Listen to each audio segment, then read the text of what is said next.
ku mmeeza yo. N'olw'ensonga eyo twagala Ssaabalamuzi, twagala Mwami Kibita naye nga mulamuzi mu kkooti enkulu ensukulumu eya Uganda, naye nga tumanyi nti yali muwandiisi wa Mwami Museveni ow'ekyama okumala emyaka 7.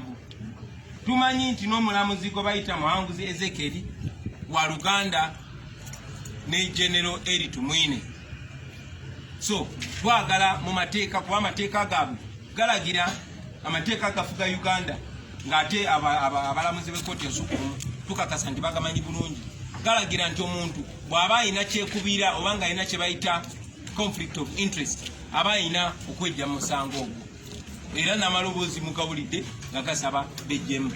So ebyo bwe bitaakolebwe, obujulizi bwaffe bwe bunaagaanibwa, abalamuzi b'ekkooti enkulu naddala Ssaabalamuzi bw'anaagenda mu maaso ng'alaga kyekubira, tujja kuba tetulina option ndala okujjako okujja omusango gwaffe mu kkooti yaabwe ey'abantu 9 tugutwale mu kkooti ey'abantu bonna Bannayuganda.